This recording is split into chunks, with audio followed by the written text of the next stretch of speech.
Hello दोस्तों, आज के इस वीडियो में हम आपका एक सब्जेक्ट है methods and approaches in comparative political analysis. तो आपके इस सब्जेक्ट की जो यूनिट 1 है जिसका नाम है तुलनात्मक राजनीति की समझ, इसको काफ़ी डिटेल में कवर करेंगे। देखिए, आज की इस वीडियो में हम बात करेंगे कि तुलनात्मक राजनीति का क्या अर्थ है, क्या इसका स्वरूप है, नेचर क्या है इसका क्षेत्र क्या है, इसके साथ ही आखिर तुलनात्मक राजनीति का विकास किस तरह से हुआ, इसके साथ ही यूरो केंद्रवाद क्या है, यूरो सेंट्रलिज्म क्या होता है, इसकी बात भी करेंगे। ओवरऑल देखा जाए तो सारी बातें आपको जो भी समझना है आपके सिलेबस के अकॉर्डिंग आज की इस वीडियो में कवर की जाएगी। बस आपको वीडियो पूरा देखना है, तो प्लीज़ वीडियो को एंड तक देखिए ताकि सारा टॉपिक आपको आसानी से समझ में आ सके। देखो, टॉपिक ना थोड़ा सा टफ है, लेकिन हाँ काफ़ी इजी वे में आपको समझाया जाएगा। और अगर आप पूरा देखेंगे वीडियो को तो काफ़ी आसानी तरीके से और इंटरेस्टेड तरीके से आपको सारी बातें समझ में आएंगी। तो चलिए बिना देरी के अपने टॉपिक को शुरू करते हैं। तो सबसे पहले बात करते हैं कि आखिर ये तुलनात्मक राजनीति है क्या। देखो, पहले मैं आपको समझा देता हूँ, इसके बाद आगे यहाँ पे नोट्स रीड किए जाएंगे। सिंपल सी बात समझनी है आपको यहाँ पर। तुलनात्मक राजनीति का अर्थ सिंपल सा यही है कि जब हम अलग अलग देशों से संबंधित जो राजनीतिक संस्थाएं हैं या जो राजनीतिक सिस्टम है, पॉलिटिकल सिस्टम है, उसकी तुलना करते हैं जब हम, तो उसी को हम तुलनात्मक राजनीति कह सकते हैं। आप यूँ कह सकते हैं कि तुलनात्मक राजनीति के अंतर्गत हम अलग अलग देशों की शासन प्रणालियों की तुलना करते हैं। ठीक है, यही चीज़ मैं रिपीट करूंगा कि जब हम अलग अलग देशों की शासन प्रणालियों, जो पॉलिटिकल सिस्टम है, उसकी तुलना करते हैं, तो इसी को हम तुलनात्मक राजनीति कहते हैं। ठीक है, यहाँ तक कोई दिक्कत नहीं है। तो ये टॉपिक आपको समझ में आ गया है, लेकिन अभी आपको जिस हिसाब से समझना है, जिस तरीके से आपको समझना है, जिस सीक्वेंस से आपको समझना है, अब उसे हम शुरू करते हैं। तो यहाँ पे कुछ नोट्स वगैरह हैं, थोड़ा सा आपको दिक्कत हो सकती है, लेकिन बस एंड तक देखिए, समझ में आएगा। तो मैं अब आपको शुरू से रीड करके समझाता हूँ। तो राजनीति हमारे समाज की बुनियादी गतिविधि है जिसके द्वारा समाज के मूल्यवान संसाधनों, वस्तुओं, सेवाओं, अवसरों और लाभों के परस्पर विरोधी दावों में सामंजस्य स्थापित किया जाता है। इसके लिए सत्ता का प्रयोग होता है, अथॉरिटी का प्रयोग किया जाता है, सार्वजनिक निर्णयों तक पहुंचने का प्रयास किया जाता है और उसके लिए कई सारी संस्थाएं स्थापित की जाती हैं। उपयुक्त कार्यविधि, एक प्रोसीजर, एक प्रक्रिया निर्धारित की जाती है। मानक यानी कि कानून, नॉर्म्स स्थापित किए जाते हैं और प्रथाएं अपनाई जाती हैं। जब हम राजनीति की समस्या को समझने और सुलझाने के उद्देश्य से इन सब तत्वों की पहचान करते हैं और इनके परस्पर संबंध का पता लगाते हैं, तब हमारे इस कार्य को राजनीति विश्लेषण कहा जाता है। और जब हम ऐसा करते समय तुलनात्मक पद्धति का प्रयोग करते हैं, तब इसे तुलनात्मक राजनीति विश्लेषण कहा जाता है। अब बात को समझिए। देखो, सिंपल सी बात है। देखो, तुलनात्मक राजनीति में पहले राजनीति को समझो। राजनीति से ही तुलनात्मक राजनीति आई है सामने ना। तो राजनीति में क्या होता है, देखो, राजनीति के द्वारा समाज में सामंजस्य स्थापित किया जाता है। देखो, समाज में क्या होता है, अलग अलग वर्ग होते हैं, अलग अलग जाति के लोग होते हैं, अलग अलग समूहों के लोग होते हैं, अलग अलग वर्ग होता है लोगों का, जिनकी अलग अलग मांगें होती हैं, जो एक दूसरे के विरोधी मांगें भी होती हैं। जैसे कि एक कस्टमर्स का ग्रुप होगा, एक दुकानदारों का ग्रुप होगा। तो कस्टमर का ग्रुप तो चाहेगा कि हमें कम दाम पर सामान मिले, और दुकानदारों का ग्रुप चाहेगा कि हम ज़्यादा दाम पर सामान बेचें और हमें ज़्यादा प्रॉफिट हो। मतलब अलग अलग ग्रुप हैं समाज में, अलग अलग वर्ग हैं, जो अलग, जिनके जो इंटरेस्ट हैं, जिनके जो फ़ायदे हैं, वो एक दूसरे के विरोध में हैं, जिनकी मांगें एक दूसरे के विरोध में हैं। तो कुल मिलाकर मैं कहूँ तो समाज के अंतर्गत कई सारे वर्ग वगैरह होते हैं, कई सारी मांगें होती हैं सभी वर्गों की। अब उसमें सामंजस्य, उसमें संतुलन बैठाया जाता है राजनीति के द्वारा। अब राजनीति के अंतर्गत ही सरकार होती है, जो सरकार क्या करती है, सत्ता का प्रयोग करती है, अथॉरिटी का प्रयोग करती है, शक्ति का प्रयोग करती है और सामंजस्य बैठाती है समाज में। लेकिन क्या हम सरकार की बात को ऐसे ही मान लेंगे? ऐसे आसानी से तो कोई भी व्यक्ति या कोई भी जनता सरकार की बात को नहीं मानेगी। उसके लिए पूरी एक प्रक्रिया होगी, हम लोग खुद प्रक्रिया निर्धारित करेंगे, संस्थाएं स्थापित करेंगे और वो संस्थाएं एक प्रक्रिया के अकॉर्डिंग चलेंगे। उसके बाद ही हम, जो भी सरकार है, जो भी अथॉरिटी है, उसकी बात को मानेंगे या जनता उनकी बात को मानती है। तो इसीलिए सार्वजनिक निर्णयों तक पहुंचने का प्रयास किया जाता है राजनीति में, कि सबके लिए निर्णय सही, ऐसा निर्णय बनाया जाता है या ऐसा डिसीज़न लिया जाता है जो सबके फ़ायदे का हो। और वो डिसीज़न भी हम लोग कब मानते हैं, जब एक सही संस्थाएं स्थापित की जाएं, जब एक निष्पक्ष संस्था हो या जो सही संस्था है वो स्थापित की जाए। तो कुल मिलाकर आपको अभी इतना समझ में आया कि समाज में कई सारी समस्याएं होती हैं, उन समस्याओं को सॉल्व करने के लिए हम राजनीति का प्रयोग करते हैं और राजनीति का प्रयोग करके हम सामंजस्य बैठाते हैं समाज में। अब देखिए दोस्तों, जब हम इसी राजनीति के अंतर्गत जो समस्याएं हैं, जब हम राजनीति की समस्या को समझने और सुलझाने के उद्देश्य से इन सब तत्वों की पहचान करते हैं और इनके संबंध का पता लगाते हैं, तब हम अपने कार्य को राजनीति विश्लेषण कहते हैं। अब यहाँ पे बात को समझो। अब हमने देखा ना कि राजनीति के अंतर्गत समाज में सामंजस्य बिठाने के लिए सरकार सत्ता शक्ति का प्रयोग करती है, लेकिन इतना आसान तो है नहीं, कई सारी समस्याएं हैं। तो जब हम इन सभी समस्याओं पर विचार करते हैं, राजनीति से संबंधित समस्याओं पर जब हम विचार करते हैं, उसको सॉल्व करने के उद्देश्य से जब हम कोई डिसीज़न सामने रखते हैं, जब हम ऐसा कार्य करते हैं, तो हमारे इस कार्य को राजनीति विश्लेषण कहा जाता है। और जब हम ऐसा राजनीति विश्लेषण में तुलनात्मक पद्धति का प्रयोग करते हैं, तो इसी को तुलनात्मक राजनीति कह दिया जाता है। तो बात समझ में आपको आ गई होगी।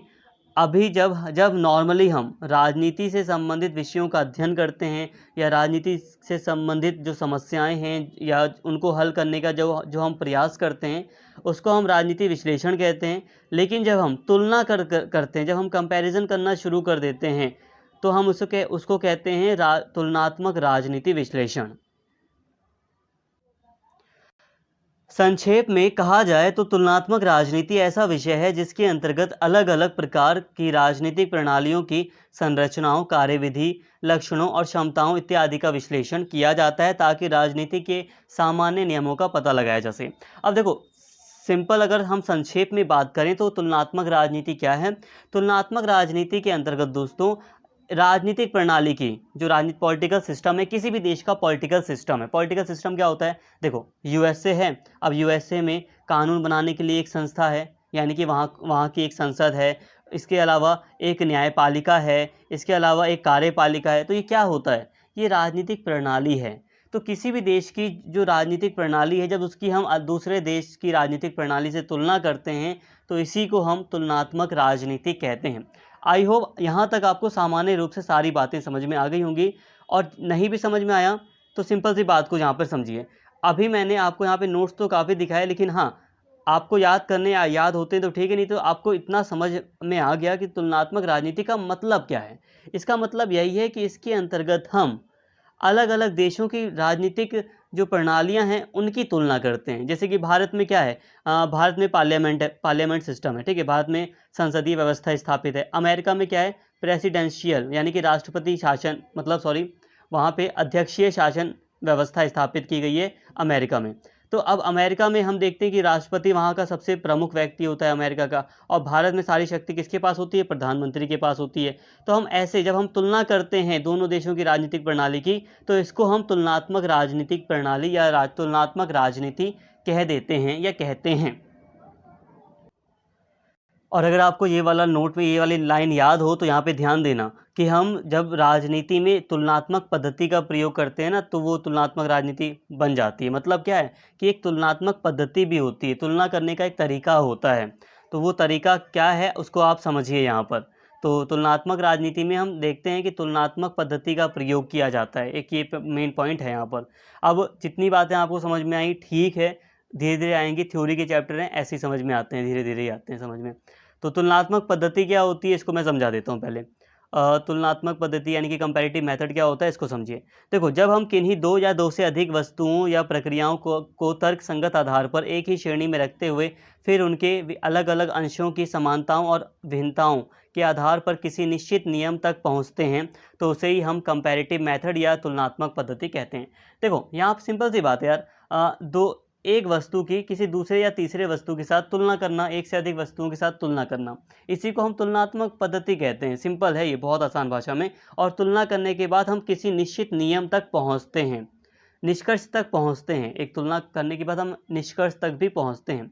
तो यहाँ पर एक शब्द आया कि देखो, एक ही श्रेणी में रखते हुए, अब हम तुलना किसके बीच करेंगे, इंसान और जानवर के बीच में हम कैसी तुलना करेंगे दोस्तों, कोई निष्कर्ष निकाल सकते हैं? हम नहीं निकाल सकते। हम ऐसे नॉर्मली करते हैं ना तुलनात्मक पद्धति के अंतर्गत कि दो इंसान हैं। अब दो इंसान में हम देखेंगे कि किसकी एजुकेशन कम है। मतलब पहले हम एक श्रेणी में रखेंगे दोनों को कि दोनों ही इंसान हैं, अब इनकी तुलना करो कि दोनों ही इंसान है, ठीक है, अब इनकी एजुकेशन कितनी है, इनकी एजुकेशन कितनी है, ये मतलब कितना पैसे से संबंधित कितना मतलब अर्न करता है, ये कितना कम अर्न करता है, कितना ज़्यादा अर्न करता है, ऐसे हम तुलना करते हैं, तो हम एक समान श्रेणी में भी रखते हैं। तो कुल अब यहाँ पे आगे बात को समझिए। अब यहाँ पे एक चीज़ देखना, तुलनात्मक पद्धति, यहाँ पर एक चीज़ आपको समझनी है। तुलनात्मक पद्धति में अगर मैं बात करूँ तो अगर हमें पता लगाना है कि एक व्यक्ति जो धूम्रपान करता है और एक व्यक्ति जो धूम्रपान यानी कि स्मोकिंग नहीं करता है, उन दोनों की अगर हमें आयु संभाविता यानी कि लाइफ एक्सपेक्टेंसी, कि कौन व्यक्ति कितना ज़्यादा समय तक जिएगा, जीवन उसका चलेगा, अगर ये पता लगाना है तो इसे हम नॉर्मली आसानी से पता लगा सकते हैं। कैसे?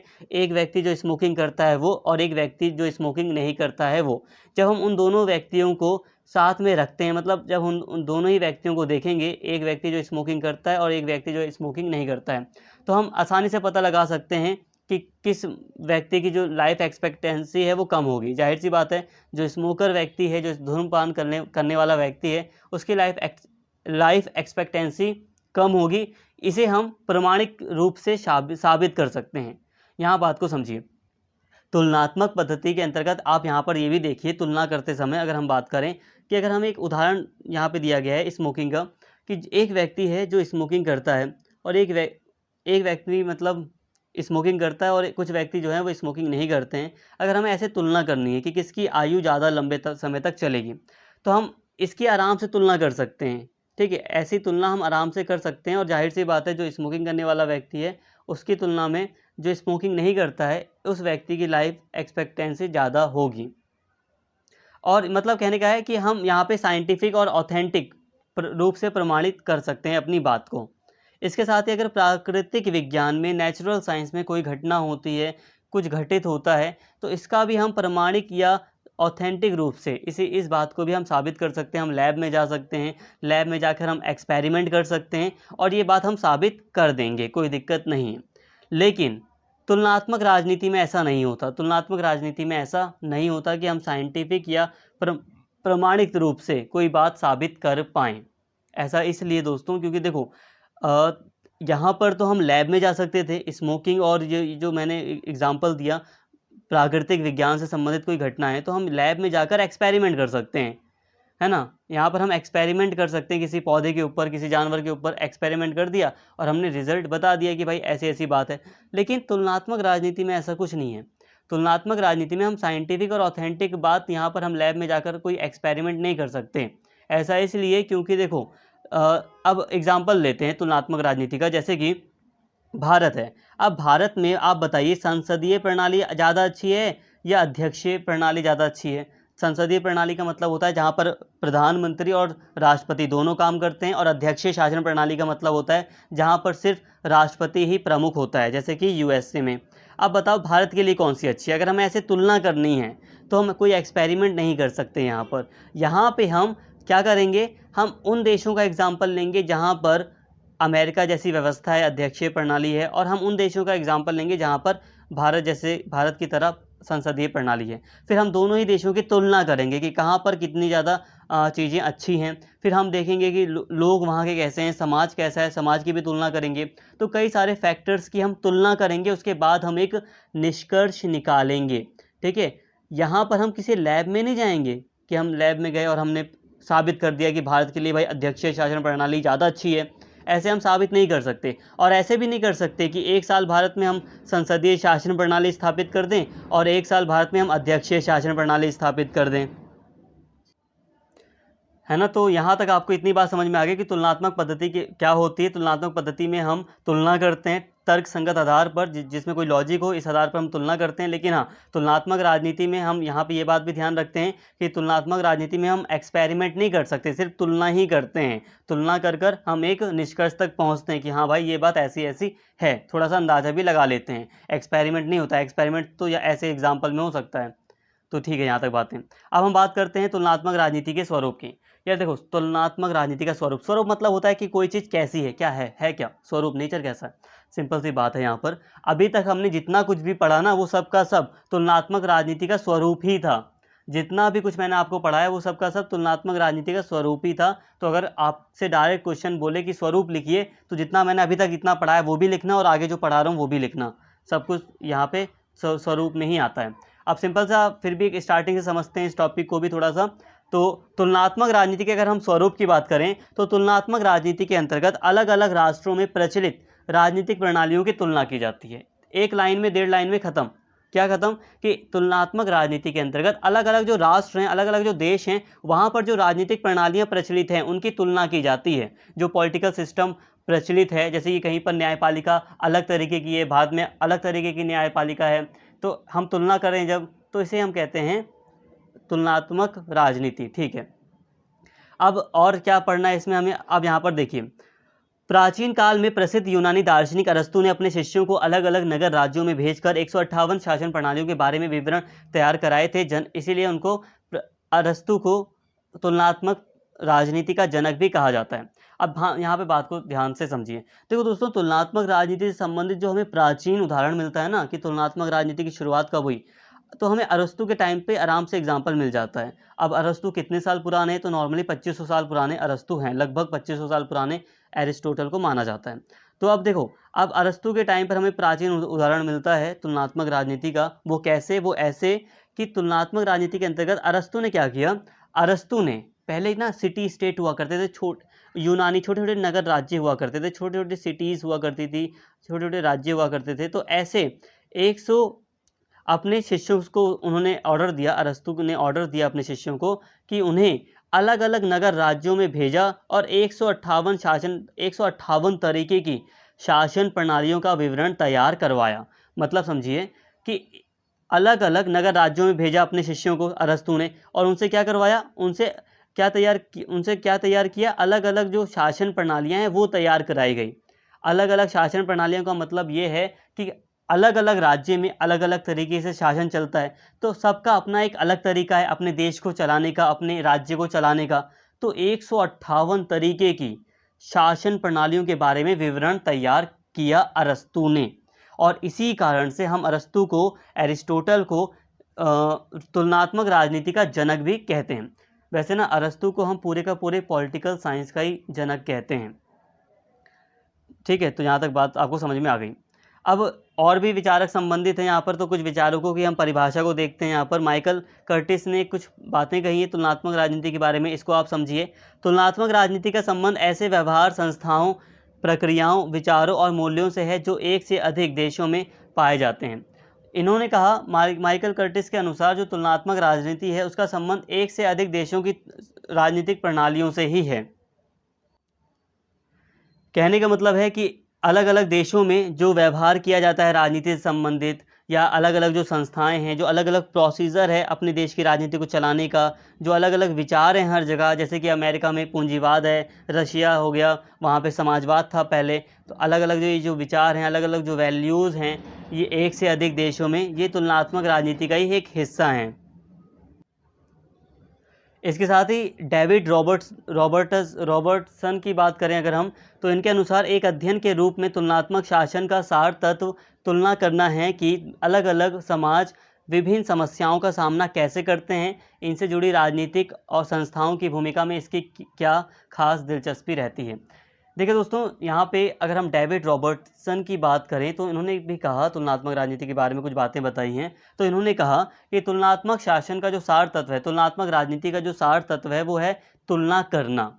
मुख्य रूप से तुलनात्मक राजनीति में तुलना की जाती है, कंपैरिजन किया जाता है, और अलग अलग, ताकि अलग अलग जो समाज है उनमें जो समस्याएं हैं वो कैसे उनको फेस करते हैं इसका पता लगाया जा सके। देखो दोस्तों, तुलना हम क्यों करते हैं?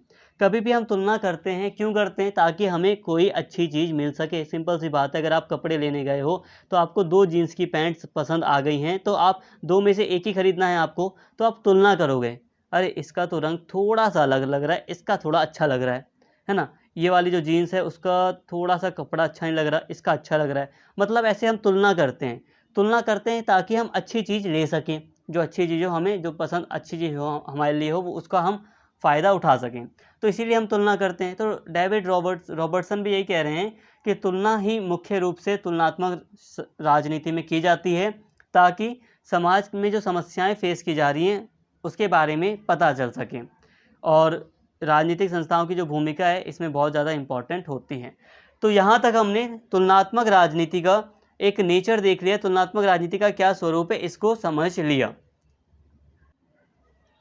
अब यहाँ पर 10 सेकंड के लिए माइंड को थोड़ा रिफ्रेश करो। अभी हमने तुलनात्मक राजनीति के अर्थ को समझ लिया, तुलना की जाती है, ठीक है, अच्छे से समझ लिया, ठीक है। हमने समझा था कि तुलनात्मक राजनीति कैसे होती है। तो जब हम राजनीति से संबंधित समस्याओं की बात करते हैं, जब हम राजनीति की जो समस्याएं हैं, जब हम उनका अध्ययन करते हैं तुलना कर जब हम उनका तुलनात्मक पद्धति का प्रयोग कर अध्ययन करते हैं तो उसे ही हम तुलनात्मक राजनीति कहते हैं। ये थोड़ा शाब्दिक लैंग्वेज थी, डिफिकल्ट थी, लेकिन समझ में आ गई आपको, ठीक है। इसके बाद मैंने आपको अच्छे से समझा दिया तुलनात्मक राजनीति क्या है, कोई दिक्कत नहीं हुई, आपको समझ में आ गया। अब यहाँ पे हमने जब आगे बढ़े तो मैंने आपको यहाँ पे समझाया कि तुलनात्मक राजनीति का नेचर क्या है, ठीक है। नेचर में हमने काफ़ी कुछ समझा, अरस्तु इसके जनक हैं, और हमने यहाँ पे माइकल कर्टिस के अकॉर्डिंग क्या परिभाषा है इसको समझ लिया। देखो परिभाषाएं लर्न कर लोगे, काफ़ी अच्छी बात है। जो पढ़ने वाले स्टूडेंट हैं ना, जो डीपली लंबे समय से पढ़ रहे हैं, वो पढ़ लें, अच्छी बात है। और जो अभी मतलब बस पेपर के लिए पढ़ना चाह रहे हैं, तो अगर वो डेफिनेशन याद नहीं भी कर पा रहे पेपर के टाइम पर, तो कोई बहुत बड़ी आफत नहीं आने वाली। हाँ, लेकिन इतनी बात ज़रूर है कि अगर आप एग्ज़ाम में ये परिभाषाएँ लिखोगे, इनके नाम लिखोगे, तो जो आपका आंसर होगा वो और भी ज़्यादा मजबूत होगा, और भी ज़्यादा ऑथेंटिक हो जाएगा। तो ठीक है, अब हम बात करते हैं आगे।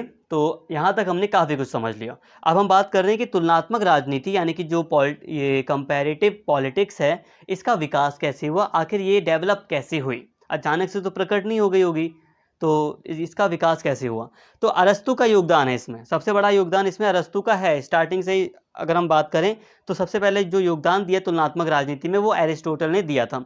अब क्या था, तो एरिस्टोटल ने क्या किया, अरस्तु ने क्या किया, राजनीति शासन जो होता है, देखो जो सिटी स्टेट थे उस समय, अगर हम बात करें अरस्तु के टाइम पीरियड की, तो उस समय जो सिटी स्टेट थे, अरस्तु यूनान के जो छोटे छोटे सिटी स्टेट थे, वहाँ का जो शासन था वो अस्थिर था।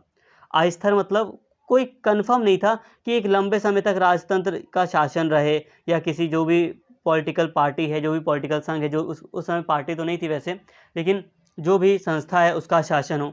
मतलब शासन बहुत अस्थिर था, कभी ये राजा बन रहा है, कभी वो राजा बन रहा है, या कभी इस चुनाव में जनता इसको वोट दे रही है, कभी इसको वोट दे रही है। यूनानी नगर राज्य में आपको याद होगा लोकतांत्रिक व्यवस्था भी थी। मतलब ये था, जो शासन व्यवस्था थी उस टाइम पर, वो बहुत अस्थिर थी। तो अरस्तु ने यहाँ पे प्रश्न किया कि आखिर ऐसा क्यों है, और इस क्यों के चलते ही अरस्तु ने यहाँ पे सारी चीज़ें की। और अब इसी का पता लगाने के लिए अरस्तु ने कि अलग अलग नगर राज्यों में ये जो शासन व्यवस्था है वो अस्थिर क्यों है, एक स्टेबल शासन व्यवस्था क्यों नहीं है, इसका पता लगाने के लिए अरस्तु ने अपने स्टूडेंट्स को, अपने शिष्य को कई सारे नगर राज्यों में भेजा, और उनसे 158 शासन प्रणालियों का विवरण तैयार करवाया। 158 शासन प्रणालियाँ, मतलब 158 तरह के शासन चलाने के जो तरीके हैं, इसको इकट्ठा, इसका विवरण तैयार कराया। और इसके बाद, इतना सब कुछ करने के बाद, अरस्तु कई सारे निष्कर्ष पर पहुंचा। अंत में अरस्तु ने ऐसी शासन प्रणाली की रूपरेखा तैयार की थी जिससे कि स्थिर रहने की पूर्ण संभावना हो। तो यहाँ तक आपको सिंपल सी बात समझ में आ गई। अरस्तु ने अस्थिर क्यों है शासन प्रणालियाँ, इसके लिए अपने शिष्यों की हेल्प से, यानी कि शिष्यों को कुछ ऑर्डर दिया, और 158 तरह के शासन प्रणालियों के विवरण तैयार किए अरस्तु ने। और इतना सब कुछ करने के बाद अरस्तु एक निष्कर्ष पर पहुंचा, और अरस्तु ने एक ऐसी शासन प्रणाली के बारे में बताया जिसके द्वारा शासन प्रणाली को काफ़ी लंबे समय तक स्थिर, यानी कि मतलब काफ़ी समय तक स्टेबल रखा जा सकता था, जो कभी जल्दी ना बदले, ऐसा रखा जा सकता था। अब अरस्तु ने क्या बातें कही, अब यहाँ पे समझिए। देखो अरस्तु आगे निष्कर्ष पर पहुँचता है। अरस्तु ने कहा कि सामान्य रूप में जो राजतंत्र होता है वो बहुत अच्छा होता है। जो राजतंत्र होता है, राजा का शासन होता है, वो काफ़ी ठीक होता है, अच्छा होता है सामान्य रूप में। लेकिन राजा के ऊपर कोई अथॉरिटी होती नहीं है, इसलिए धीरे धीरे क्या होता है कि राजा ना निरीक्षण तंत्र में बदल जाता है, मतलब राजा भ्रष्ट हो जाता है। अब भ्रष्ट होने के चलते कई सारी दिक्कतें समाज में पैदा हो जाती हैं, सोसाइटी में। अब इसके चलते कई सारे जो शासन होता है वो अस्थिर हो जाता है, और ऐसे में ही जो अभिजात लोग होते हैं, वो निरीक्षण तंत्र को खत्म कर अभिजात तंत्र की स्थापना कर देते हैं। अभिजात तंत्र का मतलब है जो कुलीन वर्ग होता है, जो मतलब काफ़ी संपन्न वर्ग होता है, वो लोग राजा से शक्ति छीनकर अभिजात तंत्र की स्थापना करते हैं, जिसमें अमीर वर्ग काफ़ी शक्तिशाली होते हैं। तो एक लगभग काफ़ी लोग होते हैं अभिजात तंत्र में, जो अमीर होते हैं वही लोग एक शासन से संबंधित व्यवस्था स्थापित करते हैं, और ये सामान्य रूप में काफ़ी ठीक होती है, काफ़ी अच्छी होती है। तो अरस्तु ने कहा राजतंत्र अच्छा होता है, ठीक है। राजतंत्र से निरीक्षण तंत्र बना जो कि बेकार होता है, और इस बेकार व्यवस्था को समाप्त कर कर अभिजात तंत्र स्थापित किया जाता है जो काफ़ी अच्छा होता है। अब अभिजात तंत्र अच्छा होता है, लेकिन फिर भी उसके बाद धीरे धीरे अभिजात तंत्र में कई सारे गुट बन जाते हैं, कई सारे गुट बन जाते हैं जिसके कारण गुट तंत्र स्थापित हो जाता है, और गुट तंत्र बहुत भ्रष्ट होता है, कई सारे करप्शन होने लगते हैं। तो इस तरह अभिजात तंत्र गुट तंत्र में मतलब बदल जाता है, और गुट तंत्र भी आगे चलकर गुट तंत्र से जो जनता होती है ना, वो जनता थोड़ा ऐसा समझ लो विद्रोह कर देती है, या जनता क्या करती है, गुट तंत्र को ख़त्म कर कर बहुतंत्र की स्थापना करती है। बहुतंत्र में बहुत मतलब लगभग ये कह सकते हैं कि जनता का राज होता है, लेकिन इसमें भी बहुतंत्र के अंतर्गत भी जो बहुतंत्र होता है ये धीरे धीरे लोकतंत्र में बदल जाता है, और ये जो लोकतंत्र है ये भ्रष्ट रूप है शासन का अरस्तू के हिसाब से। अब ये जो भ्रष्ट रूप है इसको भी खत्म कर दिया जाता है। एक कोई अच्छा व्यक्ति होता है, वो राजतंत्र की स्थापना करता है लोकतंत्र को ख़त्म कर। कोई समझदार व्यक्ति होता है अरस्तू के अनुसार, तो वो लोकतंत्र को ख़त्म कर कर राजतंत्र की स्थापना करता है, और इस तरह फिर से सामान्य रूप में एक अच्छा शासन स्थापित हो जाता है। तो यहाँ पे ऐसा हुआ, अरस्तू ने कहा कि राजतंत्र एक अच्छा शासन है, अभिजात तंत्र सामान्य रूप में एक अच्छा है, और बहुतंत्र सामान्य रूप में अच्छा है, और ये तीनों आपस में भ्रष्ट हैं। लेकिन यहाँ पर अरस्तू कह रहा है कि ये प्रक्रिया चलती रहती है, ये प्रक्रिया गोल गोल ऐसे घूमती रहती है, और शासन व्यवस्थाओं में हमें स्थिरता नहीं देखने को मिलती, सस्टेनेबिलिटी नहीं देखने को मिलती, अस्थिर बना रहता है ये प्रक्रिया। अस्थिर का मतलब तो पता है ना, जो चीज़ अपने टिकी ना हो, जो चीज़ टिकी ना रहे, एक ही बात पर टिकी ना रहे, तो ये ऐसी व्यवस्था चलती ही रहती है। अरस्तू ने ये निष्कर्ष निकाला। अब बहुत सारे मेरे दोस्त सोच रहे होंगे कि लोकतंत्र को अरस्तू ने कहा है भ्रष्ट है। उस समय यार लोकतंत्र की परिभाषा कुछ और थी, और आज लोकतंत्र की परिभाषा थोड़ी अलग है। इसीलिए अरस्तू के टाइम पे अगर हम तुलना करें तो उस समय का लोकतंत्र अलग तरीके की बात हो रही थी उस समय लोकतंत्र की। तो ये मत सोचना कि आज के लोकतंत्र की बुराई की है अरस्तू ने। उस समय अलग था लोकतंत्र, अलग तरीके से देखा जाता था लोकतंत्र को, तो इसलिए उस समय अरस्तू ने अपने हिसाब से लोकतंत्र को भ्रष्ट कहा। अब अरस्तू ने क्या किया, अरस्तू ने निष्कर्ष निकाला। सारे विश्लेषण के बाद अरस्तू इस निष्कर्ष पर पहुंचा कि स्थिर शासन प्रणाली विकसित करने के लिए बहुतंत्र और अभिजात तंत्र का समन्वय उपयुक्त होगा। इसे उसने मिश्रित संविधान कहा। इसके अंतर्गत सत्ता का प्रयोग गिने चुने लोग या विशेषज्ञ ही करेंगे, परंतु वे जनसाधारण की सहमति से शासन चलाएंगे।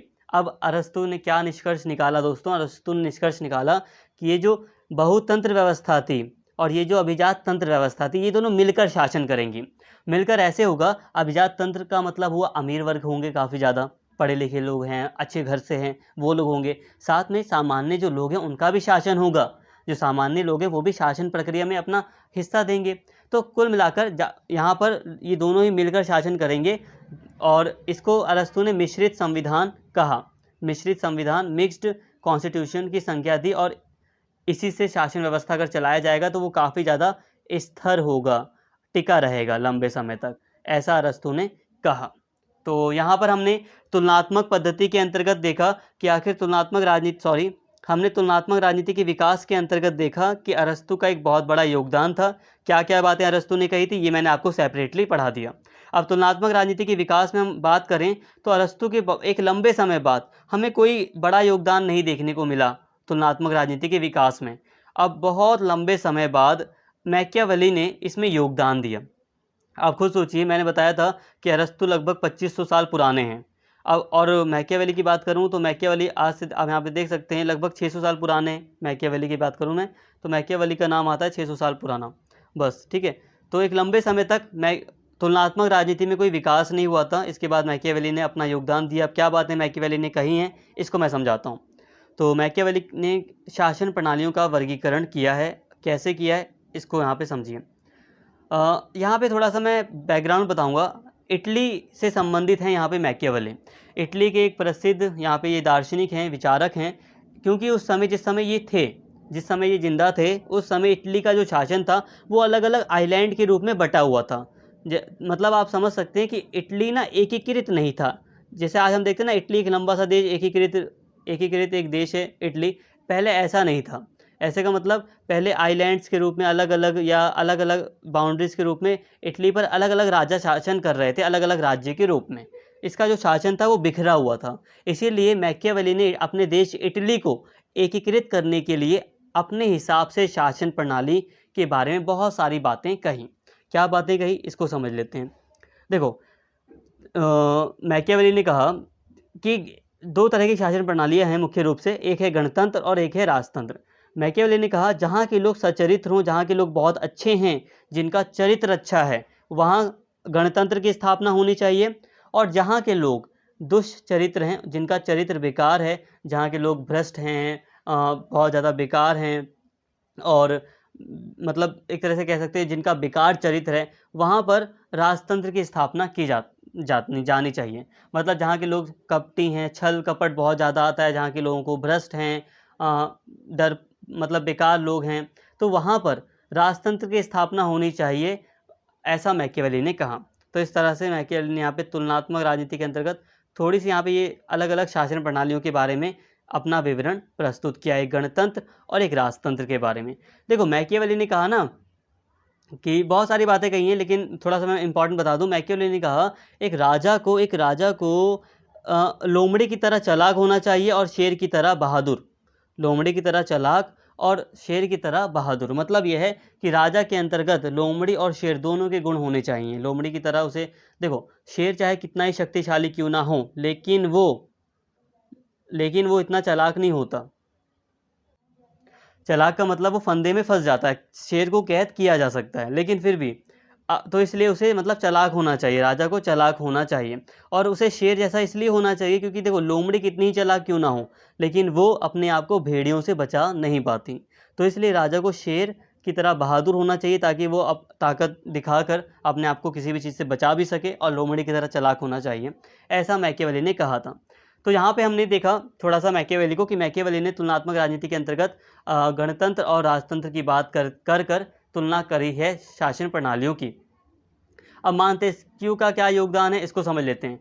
अब यहाँ पे अलग अलग जो विचारक आ रहे हैं ना, इनके बारे में कुछ खास स्टडी नहीं करनी है आपको, वो आगे के सेमेस्टर्स में आप पढ़ोगे। यहाँ पे बस हल्की बातें करनी है, इन्होंने क्या मुख्य रूप से आप योगदान दिया है इसको मेनली हमें पढ़ना है। तो मॉन्टेस्क्यू का योगदान क्या है, यहाँ पे इसको देखिए। यहाँ पे टाइम पीरियड है मॉन्टेस्क्यू का। ये शासन प्रणालियों के वर्गीकरण के अंतर्गत मॉन्टेस्क्यू ने 3 प्रकार की शासन प्रणालियाँ बताई हैं।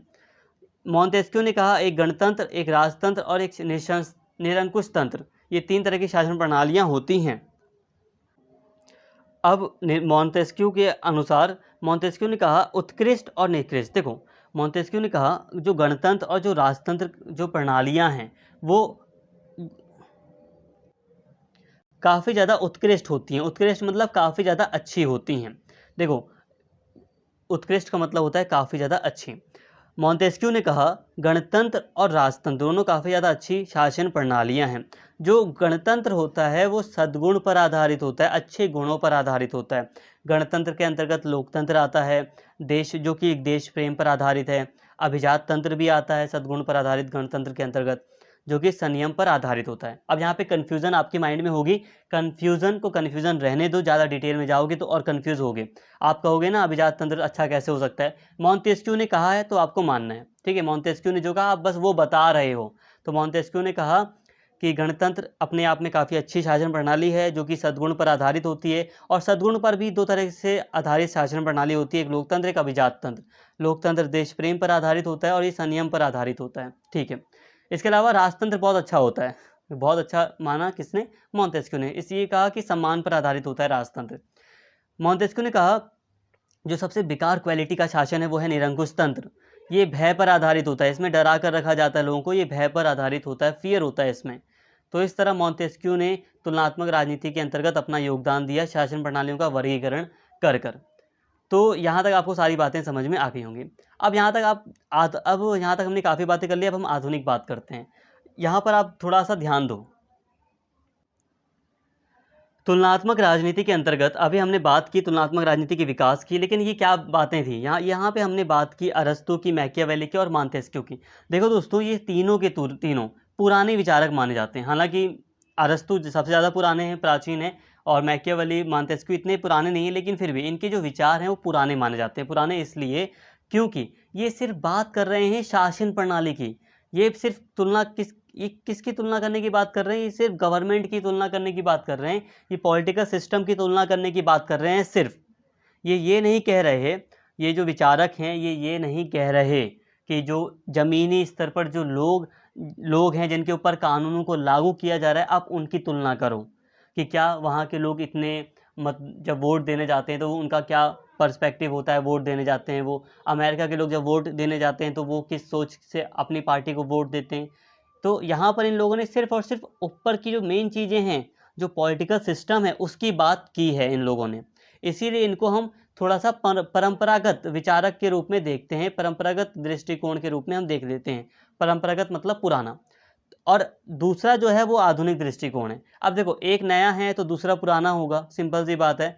तो अभी हमने 3 विचारकों के योगदान को देखा जो कि परंपरागत विचारकों के रूप में आते हैं। अब हम आधुनिक दृष्टिकोण की बात करते हैं, आधुनिक विचारकों की बात करते हैं जिन्होंने तुलनात्मक राजनीति में अपना योगदान दिया। देखिए, आर.सी. मैक्रेडीज हैं, ये कहते हैं कि औपचारिकता, विदेशी शासन प्रणालियों, कानूनी व ऐतिहासिक, ये कहते हैं, देखो, आर.सी. मैक्रेडीज कहते हैं कि जो परंपरागत राजनीति, जो तुलनात्मक राजनीति थी, उसमें हम देखते हैं औपचारिकता बहुत ज़्यादा थी। जो परंपरागत जो विचारक थे वो औपचारिकता, विदेशी शासन की प्रणालियों और कानूनी व ऐतिहासिक दृष्टि से वर्णन करने का प्रयत्न करते थे, बस।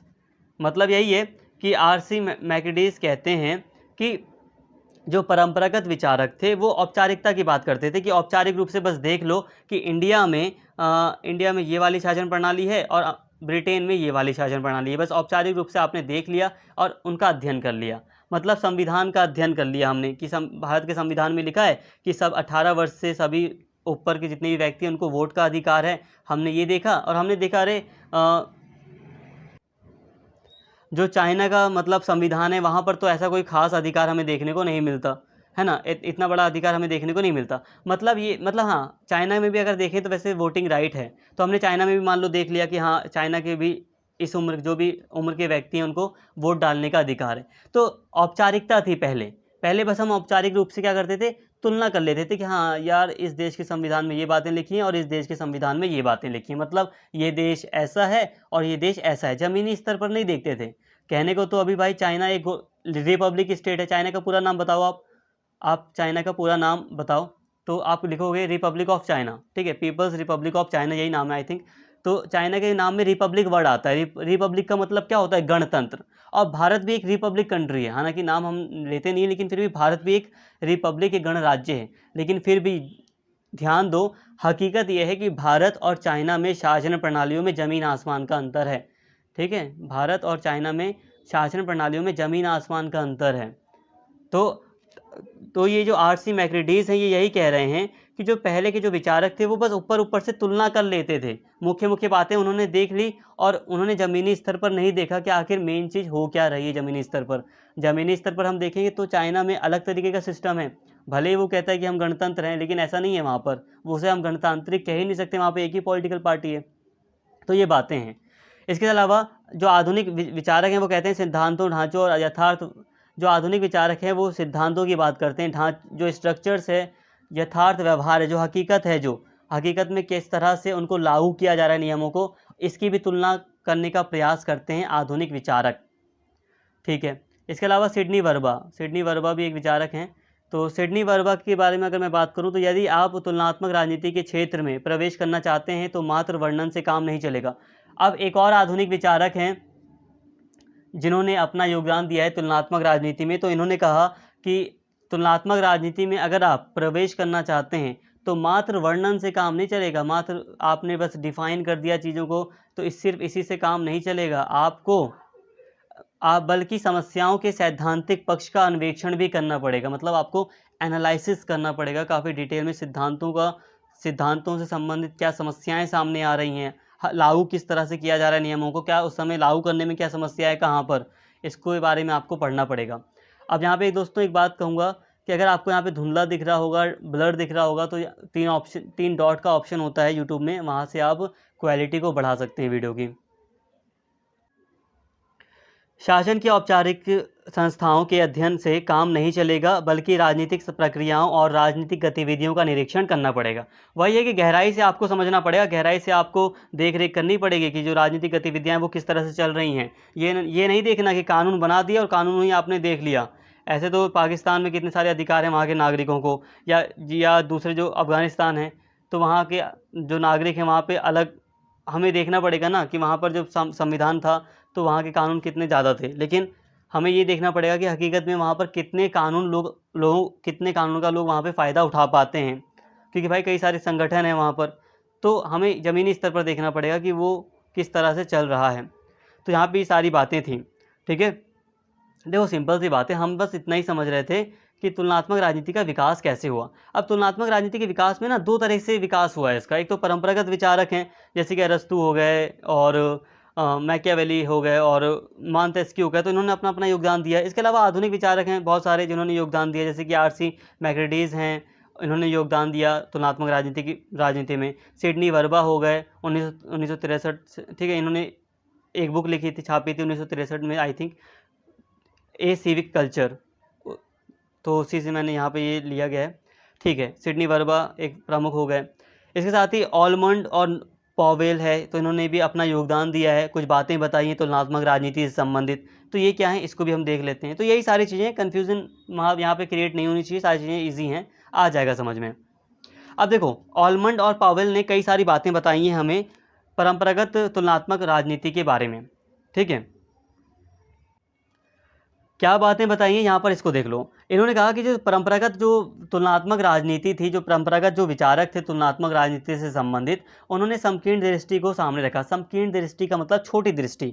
छोटी दृष्टि का मतलब है कि जो पहले के विचारक थे वो क्या करते थे, अगर तुलना करनी होती थी उन्हें किसी भी शासन प्रणाली की, तो वो करते थे, कैसे करते थे, France, America, Britain, Russia, Italy, इन देशों की शासन प्रणालियों की ही सिर्फ तुलना करते थे। मतलब गिने चुने जो यूरोपीय देश हैं, जो अमेरिका हो गया, सिर्फ उन्हीं की गिने चुने देशों की आपस में राजनीतिक प्रणालियों की तुलना कर ली जाती थी और हो गया तुलनात्मक राजनीति। मतलब ये एशिया, लैटिन अमेरिका और दूसरे देशों की जो शासन प्रणालियाँ थी उनको इग्नोर कर दिया गया। तो ये परंपरागत तुलनात्मक राजनीति की कमी है, ऐसा ऑलमंड और पॉवेल ने बताया, ठीक है। इसके साथ ही संरूपणात्मक पद्धति। संरूपणात्मक पद्धति का मतलब है कि देखो जो विचारक हैं परंपरागत राजनीति से संबंधित, तुलनात्मक राजनीति से संबंधित, वो कई सारी चीज़ों का मतलब चीज़ों के बारे में, कई सारी चीज़ों के बारे में अपने विचार तो प्रस्तुत करते थे। संविधान हो गया या जो शासन प्रणालियाँ हैं उनका बारीकी से अध्ययन करते थे, लेकिन फिर भी व्यवहार के स्तर पर वो किस तरह से लागू हो रही हैं ये नहीं बताते थे। इसमें काफ़ी दिक्कतें थी। तो यही है कि वो नहीं बता पाते थे, ये भी एक कमी थी। और औपचारिकता बहुत ज़्यादा थी। वही चीज़ है औपचारिकता भी, कि औपचारिकता का मतलब यही है कि फॉर्मल चीज़ें ही हम देख लेते थे, कि ऊपर ऊपर से हमने कॉन्स्टिट्यूशन की तुलना कर ली कि ब्रिटेन का संविधान ऐसा है और भारत का संविधान ऐसा है, ब्रिटेन के संविधान में ये बातें कही हैं और भारत के संविधान में ये बातें कही हैं, या अमेरिका के संविधान में ये बातें हैं, भारत के संविधान में ये बातें हैं। तो ये सारी चीज़ें हम ऐसे औपचारिक रूप में देख लेते थे परंपरागत राजनीति से संबंधित विचारकों की कॉन्टेक्स्ट में। तो यहाँ पे ये कमियाँ थीं, पॉवेल ने ये सारी बातें बताई। अब यहाँ तक दोस्तों आप ऐसा कीजिए, यहाँ तक आप जो भी योगदान वाला टॉपिक था ना वो ख़त्म हो गया। यहाँ तक आप मानकर चलिए कि जो योगदान वाला टॉपिक रहा है कि तुलनात्मक राजनीति के विकास में क्या योगदान है किसका, यहाँ तक हमने बात कर ली। अब थोड़ा आगे बढ़ रहे हैं, तो अब आप देखिए, अब यहाँ पे देखिए चेंज किस तरह से आता है। देखो सेकेंड वर्ल्ड वॉर जब होता है ना, तो उसके बाद हमें तुलनात्मक राजनीति में चेंजेस देखने को मिलते हैं। सेकेंड वर्ल्ड वॉर से पहले तो हम बस क्या कर रहे थे, औपचारिकता की बात कर रहे थे कि हम एक देश की पॉलिटिकल सिस्टम का दूसरे देश की पॉलिटिकल सिस्टम से हम कंपैरिजन कर लिया, बस हमने बात ख़त्म। थोड़ा सा गहराई से हमने उसके कॉन्स्टिट्यूशन को देख लिया, तुलना कर ली, किसी निष्कर्ष पर पहुंच गए, बस इतना काफ़ी था। लेकिन सेकेंड वर्ल्ड वॉर के बाद परिस्थितियां बदल गई, राष्ट्रों की संख्या में भारी वृद्धि हुई। सेकेंड वर्ल्ड वॉर जब हुआ तो कई सारे देश आज़ाद हुए, भारत आज़ाद हुआ, पाकिस्तान बना, बांग्लादेश बना, श्रीलंका स्वतंत्र हुआ, ठीक है। कई सारे देश सामने आए, म्यांमार स्वतंत्र हुआ, और बहुत सारे देश स्वतंत्र देश सामने आए, अफ्रीका के कई सारे देश सामने आए, ठीक है। तो राष्ट्रों की संख्या काफ़ी बढ़ गई, शक्ति का फैलाव हुआ, ठीक है। शक्ति का फैलाव कैसे हुआ, अब अमेरिका और रशिया भी पावरफुल कंट्री के रूप में सामने आया, साम्यवाद का उदय हुआ। और जो पहले फ्रांस, इंग्लैंड, इटली या जर्मनी, जापान, ये जो शक्तिशाली कंट्री थी पहले सेकेंड वर्ल्ड वॉर से पहले, अब इनके पास इतनी शक्ति नहीं रह गई, शक्ति का फैलाव हो गया, दूसरे देशों के पास शक्ति चली गई, अमेरिका के पास शक्ति चली गई, यूएसएसआर शक्तिशाली हो गया। तो काफ़ी ज़्यादा परिस्थितियाँ बदल गई, साम्यवाद का उदय हो गया। साम्यवाद जानते ही है ना, शीत युद्ध का कारण बना, पूंजीवाद, साम्यवाद का उदय हुआ, देश में कॉन्फ्लिक्ट चला लंबा, तो परिस्थितियाँ बदल गई थी। और इसी के चलते तुलनात्मक राजनीति में कई सारे नए लक्ष्यों की पहचान की गई। तुलनात्मक राजनीति में सेकेंड वर्ल्ड वॉर के बाद कई सारे परिवर्तन आए, जैसे कि इसका जो विचार क्षेत्र था वो काफ़ी बढ़ गया, काफ़ी बड़ा हो गया इसका क्षेत्र। यथार्थवाद की खोज की गई, अब रियलिज्म की बात की जाने लगी। रियलिज्म का मतलब तो हम तो हकीकत में तुलना करने लगे कि मेन होनी चीज़ होनी क्या चाहिए। पहले हम बात करते थे कि यहाँ पर ये चीज़ है, लेकिन अब हम बात करने लगे कि व्यवहारिक में हमें कौन सी चीज़ अपनानी चाहिए, शासन प्रणाली के अंतर्गत कौन सी नहीं अपनानी चाहिए। सुनिश्चितता की खोज की गई, बौद्धिक व्यवस्था की खोज की गई, अब बौद्धिक जो चीज़ें हैं उनको भी शामिल किया गया। ठीक है, अब हम तुलनात्मक राजनीति का विषय क्षेत्र की बात करते हैं। यहाँ तक हमने काफ़ी बात कर ली। विषय क्षेत्र मतलब कहाँ तक ये सीमित है, कहाँ तक ये इसका क्षेत्र है, लिमिटेशन कहाँ है इसका, कहाँ तक इसका एरिया है, इसका विषय क्षेत्र क्या है, इसकी बात करते हैं। अब देखो, तुलनात्मक राजनीति के विषय क्षेत्र को लेकर काफ़ी ज़्यादा विवाद है विचारकों के बीच। स्पेशली जो परंपरागत विचारक हैं और जो आधुनिक विचारक हैं वो इसके क्षेत्र को लेकर आमने सामने हैं। तो जो परंपरागत विचारक हैं वो मानते हैं कि मुख्य रूप से जो राज्य हैं और जो सरकार का जो ढांचा है वही तुलनात्मक राजनीति का मुख्य क्षेत्र है, उसी के बारे में अध्ययन किया जाना चाहिए, उसी की मेनली रूप से तुलना की जानी चाहिए। किसकी? राज्य एवं सरकारों के ढांचे की। सरकार का स्ट्रक्चर कैसा है, बनावट कैसी है, सरकार के कौन कौन से अंग हैं, कार्यपालिका, न्यायपालिका, इसकी तुलना कर लो दूसरे देश की सरकार के अंगों से। और आधुनिक विचारक कहते हैं कि ये वाली चीज़ें तो शामिल हैं ही, तुलनात्मक राजनीति में ये चीज़ें तो शामिल हैं, साथ में नए नए विषय भी शामिल होने चाहिए। जैसे कि यहाँ पे ये जो विषय बताए ये वाले विषय भी शामिल होने चाहिए तुलनात्मक राजनीति में, ये कहते हैं आधुनिक विचारक। तो ये चीज़ें आपको समझ में आई। अब जो विवाद है, दो मुख्य रूप से दो विवाद यहाँ पे आपको दिखाई देंगे तुलनात्मक राजनीति में, और आगे अगर हम बात करें तो दो मुख्य रूप से यही विवाद दिखाई देते हैं। एक है सीमा संबंधी विवाद और दूसरा है मानक एवं व्यवहार संबंधी विवाद। ये क्या है इसको देखो। सीमा संबंधी विवाद है कि कानूनी दृष्टि, जो परंपरागत विचारक हैं वो कहते हैं कानूनी दृष्टिकोण अपनाना चाहिए हमें, मतलब कानूनों की तुलना करनी चाहिए, संवैधानिक संस्थाओं की तुलना करनी चाहिए, जो अलग अलग इंस्टीट्यूशंस हैं उनकी हमें तुलना करनी चाहिए। लेकिन जो आधुनिक विचारक हैं वो कहते हैं इनकी तो तुलना हमें करनी है, लेकिन अब हमें ध्यान यहाँ पे मुख्य रूप से देना चाहिए जो व्यवहारिक पक्ष है, हकीकत में जो चीज़ चल रही है किसी देश के अंदर, हमें उसकी तुलना करनी चाहिए। सरकार व जो गैर सरकारी संस्थाएं हैं, जैसे देखो, जो आधुनिक विचारक हैं वो कह रहे हैं हमें गैर सरकारी संस्थाओं की भी तुलना करनी चाहिए। गैर सरकारी संस्थाओं का मतलब जो नए नए जो एनजीओ हैं वो उनकी भी तुलना करनी चाहिए कि किस देश में कितने एनजीओ हैं, किस तरह से वो काम कर पा रहे हैं, उनकी भी तुलना करनी चाहिए दूसरे देशों से संबंध में रखते हुए। तो ये सारी बातें हैं। इसके साथ ही मानक संबंधी भी विवाद है। क्या है ये? तो जो परंपरावादी हैं वो संवैधानिक मानकों को महत्व देते हैं, जो संवैधानिक रूल्स हैं, कानून हैं, इनको महत्व देते हैं। घूम फिर कर बातें वही हैं लगभग। और जो आधुनिक विचारक हैं वो राजनीति व्यवहार को महत्व देते हैं, जो हकीकत में जो पॉलिटिकल व्यवहार किया जाता है इसको महत्व देते हैं। तो यहाँ पर हमने एक पेज में यहाँ पर बात कर ली, तुलनात्मक राजनीति का विषय क्षेत्र देख लिया। काफ़ी विवाद था इन दोनों के ही बीच में। क्या था ये विवाद? सीमा विवाद था, मानक विवाद था। इसको हमने काफ़ी अच्छे से समझ लिया। अब एक लास्ट टॉपिक बचा है, थोड़ा सा है, इसको अच्छे से समझा देते हैं। अब हम बात करेंगे यूरोसेंट्रिज्म की। यूरोसेंट्रिज्म क्या होता है, यूरो केंद्रवाद क्या होता है। देखो सिंपल सी बात है, वर्ल्ड पर ना, देखो वर्ल्ड में हम जितनी भी बातें करें हर चीज़ को हम हर चीज़ हम यूरोप के बारे में पढ़ते हैं। कहने का मतलब ये है कि तुलनात्मक राजनीति वाले चैप्टर में हम इसको इसलिए पढ़ रहे हैं, यहाँ पे बात को ध्यान से समझो। अगर हम तुलनात्मक राजनीति के बारे में पढ़ते हैं ना कभी भी, तब भी हम यूरोपीय देशों का एग्जाम्पल ज़्यादा लेते हैं। हम किसी भी देश की तुलना फ्रांस से करते हैं, फ्रांस के पॉलिटिकल सिस्टम से करते हैं, इंग्लैंड से करते हैं, अमेरिका के राजनीतिक व्यवस्थाओं से करते हैं। हम दक्षिण अफ्रीका के किसी देश से तुलना नहीं करते। देखो तुलना हम क्यों करते हैं पहले ये समझ लो। तुलना हम इसलिए करते हैं ताकि हमें एक अच्छा रिजल्ट मिल सके, और हम ऐसा नहीं मानते दक्षिण अफ्रीका या अफ्रीका के देशों को कि मतलब हम यूरोप को ज़्यादा अच्छा मानते हैं। और इसीलिए मेनली देखा जाए तो हर क्षेत्र में यूरोपीय देशों की से ही तुलना करके हर क्षेत्र की राजनीति को दर्शाया जाता है। सिंपल सी बात यह है कि मैक्सिमम जो विचारक हैं वो यूरोपीय ही हैं, और ये मैक्सिमम जो विचारक रहे हैं इनका जो प्रभाव रहा है इन्होंने जो विचार प्रस्तुत किए हैं उसमें इन्होंने मुख्य रूप से अमेरिकी देशों से जो यूरोपीय जो अमेरिका देश है इसी से संबंधित तुलना कर विचार प्रस्तुत किए हैं। तो यहाँ पे आपको बात समझ में आ गई। यूरोसेंट्रिज्म यानी कि ये जो यूरो केंद्रवाद है ये क्या है। यूरो केंद्रवाद का मतलब है कि सारी चीज़ें यूरोप से जुड़ी हुई हैं, यूरोप में ही सेंट्रिक हैं। यूरोसेंट्रिज्म का मतलब यही है कि हर चीज़ यूरोप के कॉन्टेक्स्ट में ही हमें पढ़ाई जाती है। अब यहाँ पे हम ये जो तुलनात्मक राजनीति वगैरह पढ़ रहे हैं वो कहाँ हैं, यूरोप के कॉन्टेक्स्ट में ही हम पढ़ रहे हैं। तो यही था यूरोसेंट्रिज्म की सारी चीज़ें यूरोप से जुड़ी हुई हैं, यूरोप से ही मतलब ऐसा है विश्व में कि हर चीज़ यूरोप के ही कॉन्टेक्स्ट में पढ़ाई जाती है पूरे विश्व में। ये सारी चीज़ें हैं मुख्य रूप से, मैंने आपको मेन बात पढ़ा दी। और जहाँ तक मुझे नॉलेज है मैक्सिमम लोग आपको ये सारी बातें नहीं बताते, सही कॉन्टेक्स्ट नहीं बता पाते। तो यूरो केंद्रवाद का मतलब यही है कि मैक्सिमम चीज़ें आप देख लो, हर किताब देख लो, हर थ्योरी देख लो, यूरोप से जुड़ी हुई है ना। यही है यूरो केंद्रवाद। तो ये सारी चीज़ें हैं। अब यहाँ पे थोड़ा समझा देते हैं। तो तुलनात्मक राजनीति अनुशासन को, अनुशासन मतलब होता है सब्जेक्ट यहाँ पर, तुलनात्मक राजनीति सब्जेक्ट को संकीर्ण और यूरो केंद्रवाद होने का आरोप का सामना करना पड़ता है। अनुशासन की यूरो केंद्रवाद की ये जो प्रकृति है, इसने ग्रेट ब्रिटेन, फ्रांस, जर्मनी और सोवियत संघ पर अपना ध्यान केंद्रित किया है। यूरो केंद्रवाद का तात्पर्य पश्चिम की सभ्यता, संस्कृति और नस्ल के पक्ष में इस श्रेष्ठता और पूर्वाग्रह से है। मतलब यह है कि देखो, सामान्य तौर पर तीसरी दुनिया का परिप्रेक्ष्य तुलनात्मक राजनीति के यूरो केंद्रवाद के पूर्वाग्रह को समाप्त करने का प्रयास करता है।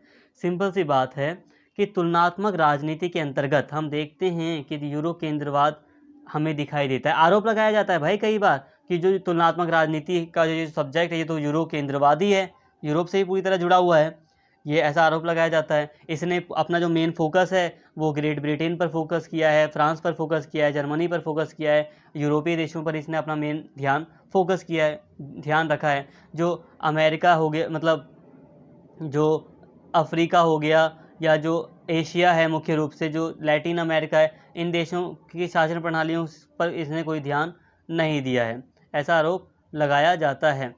किसके ऊपर? तुलनात्मक राजनीति के ऊपर। अब यहाँ पे यही टॉपिक है, तो यूरो केंद्रवाद से परे। तो यूरो केंद्रवाद से परे का मतलब ये है कि मांग की जा रही है, डिमांड ये है विश्व में, जो तीसरी दुनिया के देश हैं, जो विकासशील देश हैं मुख्य रूप से, जो नए सेकेंड वर्ल्ड वॉर के बाद जो सामने आए हैं जो देश, वो यही मांग कर रहे हैं कि जो हर चीज़ में जो यूरो केंद्रवाद जो जुड़ा हुआ है, इससे हमें ऊपर उठना है। हम पूरे विश्व की बात करेंगे यहाँ पर, हम एशिया अफ्रीका को भी शामिल करेंगे हर चीज़ में। तो यही है यूरो केंद्रवाद से परे वाली बात। तो यही है कि जो ये तीसरी दुनिया के देश हैं ये चाहते हैं कि जो यूरो केंद्रवाद का ये जो पूर्वाग्रह है इसको समाप्त किया जाए और सारी चीज़ें मतलब पूरे विश्व से संबंधित ही हों। यूरो केंद्रवाद जो है इसको हटाया जाना चाहिए। हर चीज़ हर जगह ऐसा ना हो कि सिर्फ यूरोप से ही तुलना की जाए या यूरोपीय ही प्रमुख रहें, अब ऐसा नहीं होना चाहिए। तो ऐसा प्रयास भी किया जा रहा है और कई सारे दार्शनिक ऐसे सामने आए हैं। तो यहाँ तक हमने दोस्तों पूरी तरह आपके चैप्टर को समझ लिया, पूरी तरह तुलनात्मक राजनीति को बहुत अच्छे से हर तरीके से हर एंगल से समझ लिया। काफ़ी अच्छे से ये माइंड में आपके बैठ गया होगा और सारी चीज़ें आपके लिए इंपॉर्टेंट है। सब हर चीज़ को अच्छे से एक बार याद कर लें, क्योंकि हो सकता है टॉपिक आपको समझ में आ गया लेकिन आप लिखने में थोड़ा हो सकता है, अभी आपने पहली बार अगर वीडियो देखी है तो हो सकता है माइंड में ज़्यादा चीज़ें सेव ना हो पाई हों, इसलिए कम लिख पाएँ। इसलिए कहूँगा एक दो बार वीडियो अगर आप एक और देख लोगे, माइंड में बैठा लोगे सारी चीज़ों को धीरे धीरे करके, तो काफ़ी बेटर तरीके से आपको सारी चीज़ें याद हो जाएंगी। उम्मीद करता हूँ वीडियो आपको पसंद आई होगी। अगर वीडियो पसंद आई हो तो प्लीज़ चैनल को सब्सक्राइब कर लें, वीडियो को लाइक करें, शेयर करें और कमेंट कर अपना फीडबैक ज़रूर दें। Thank you.